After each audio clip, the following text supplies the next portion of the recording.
ఉన్నా ఎవరైనా ఆలోచన చేయవలసింది ప్రజాశ్రేయస్, ప్రజలకు సంబంధించినటువంటి ఆస్తిని కాపాడేది ఒకటి, ప్రభుత్వానికి సంబంధించినటువంటి మేలు చేసే విషయంలో ప్రభుత్వ నిర్ణయాల ప్రకారం జరిగేటువంటి సంస్థలను నిర్వీర్యం చేయకూడదు.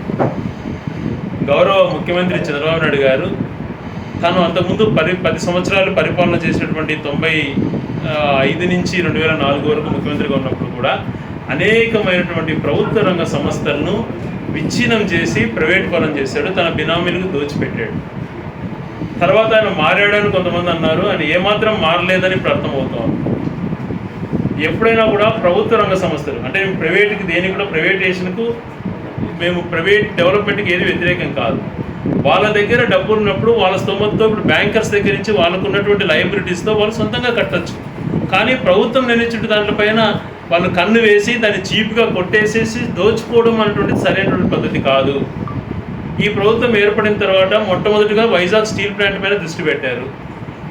దాని ప్రజల నుంచి తీవ్ర వ్యతిరేకత వస్తుంటే వీళ్ళు ఆల్రెడీ కమిట్ అయిపోయారు, కానీ డిలే చేస్తున్నారు. ఏదో ఒక రోజు దగ్గరలోనే దాన్ని చేసేటువంటి ఆలోచన వాళ్ళకి కలిగింది. ఈరోజు స్పష్టంగా దాన్ని ప్రైవేట్ పరం చేయమని మాట్లాడలేకున్నారు.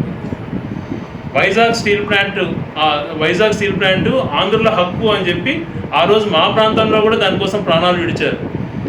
అది అందరి హక్కు. దాన్ని నిర్వీర్యం చేసి ప్రైవేట్ పరం చేయాలంటే ఆలోచన కలుగుతాం.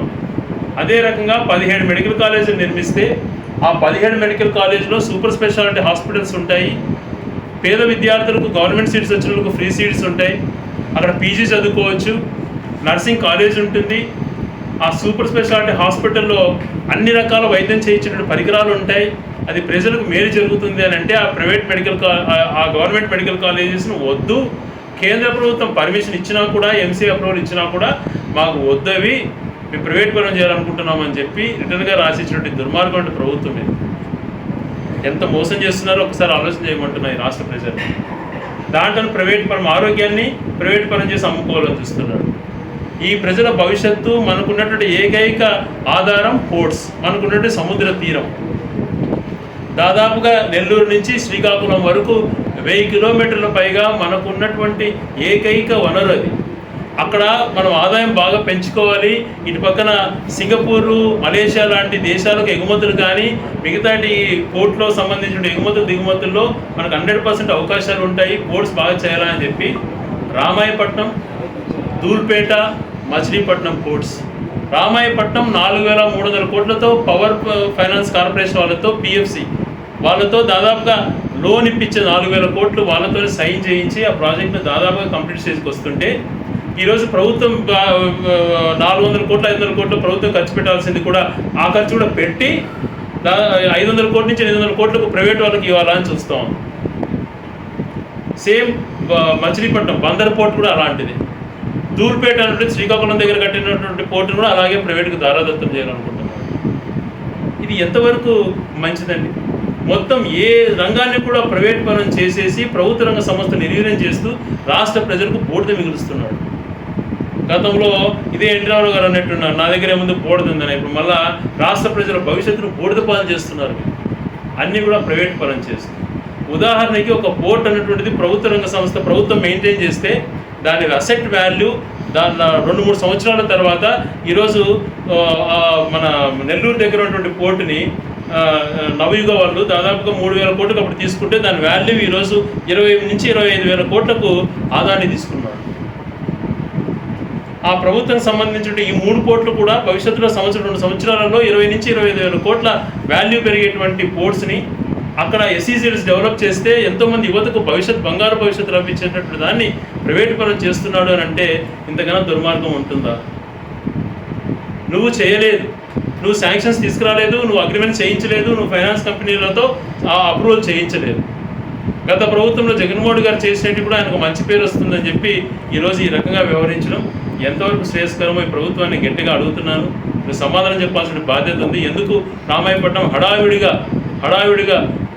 రోజుల్లోనే కట్టబెట్టేయాలా ప్రభుత్వ రంగానికి, వాళ్ళ బినామీలు కట్టబెట్టాలనే ప్రయత్నం ఎందుకు చేస్తున్నారో చెప్పాలి. వీటితో పాటు పోర్టుకు అనుకూలంగా ఉంటుంది, మనకు సముద్ర తీరం ఉంది, మత్స్యకారులకు బాగుండాలా అని చెప్పి ప్రతి 50 కిలోమీటర్లకు ఒక ఫిషింగ్ హార్బర్ కూడా తీసుకున్నాడు. ఆ ఫిషింగ్ హార్బర్స్ కూడా ప్రైవేట్ పరం చేయాలని చూస్తున్నాడు. మెరీన్ యూనివర్సిటీ రావాలి, మనకున్నటువంటి ఆక్వాలో కానీ ఫిషింగ్లో కానీ అలైడ్ అగ్రికల్చరల్ అంటారు. అగ్రికల్చర్ కాకుండా ఈ సముద్ర తీరంలో వచ్చేటువంటి ఫిషింగ్ కానీ మన ప్రాన్స్ ద్వారా కానీ వచ్చేటువంటి ప్రాఫిట్ 28% మన రెవెన్యూలో ఉంది. దానికోసం మెరీన్ యూనివర్సిటీ అనేటువంటిది ఆ కోస్టల్ ప్రాంతంలో ఉంటే ఎంతోమందిని విద్యావంతులను చేయించినటువంటి గొప్ప ఆలోచన చేసి దాన్ని దాదాపు కంప్లీట్ స్టేజ్కి తీసుకొస్తే దాని ఇంతవరకు అతిగతి లేదు. విద్య పైన ఎప్పుడు కూడా ఇతనికి ఫోకస్ లేదు. అక్కడే మనకు తెలుస్తుంది గ్రౌండ్ లెవెల్లో. జగన్మోహన్ రెడ్డి గారు కానీ రాజశేఖర్ గారు కానీ ఏం ఆలోచన చేశారు? పేదవాళ్ళు చదువుకునే దానికి ప్రతి మండలంలో మోడల్ స్కూల్ ఉండాలి, ప్రతి ఊర్లో కస్తూర్బా స్కూల్ ఉండాలి డ్రాప్అవుట్స్ మహిళల కోసం, ప్రతి దాంట్లో ఎడ్యుకేషన్ ఇన్స్టిట్యూషన్స్ బాగుండాలి అని చెప్పి రాజశేఖర్ గారు ఆలోచన చేశారు. జగన్మోహన్ రెడ్డి గారు ప్రభుత్వ బడులకు పోయేటువంటి పిల్లలు బాగా చదువుకునేదానికి డిజిటల్ బోర్డ్స్ ఉండాలి, మంచిగా వాళ్ళకి ఆ స్కూల్ కార్పొరేట్ స్థాయిలో ఉండాలని చెప్పి జగన్మోహన్ రెడ్డి గారు ఆలోచన చేస్తే చంద్రబాబు నాయుడు గారు ఎప్పుడు గవర్నమెంట్ స్కూల్స్ని అంతా నిర్వీర్యం చేసేయాలి, నారాయణ చైతన్య వాళ్ళ కోసం పనిచేస్తాడు, వాళ్ళ సంస్థలు బాగుండాలి అని చెప్పి ఆలోచన చేస్తాడు. ఇదే అండి పరిపాలనకు ఉండాల్సినటువంటిది. అక్కడే నేను నైజం బయటపడతాను. విద్య దగ్గర నుంచి ఉద్యోగరీత్యా కాడి నుంచి ఆరోగ్యం దగ్గర నుంచి అన్నీ తాకట్టు పెట్టేస్తే ఈ రాష్ట్ర ప్రజలకు ఏం మిగులుతుందని బూడిద తప్ప.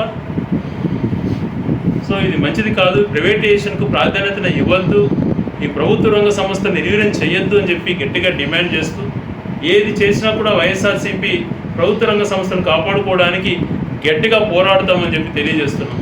మన ఈ మధ్యన చూశాను, ఇరిగేషన్ ప్రాజెక్ట్స్ కూడా దారదత్తం చేయాలని చూస్తున్నాడు, పంట కాలువలు కూడా దారదత్తం చేయాలని చూస్తున్నాడు ప్రైవేట్ పరంగా.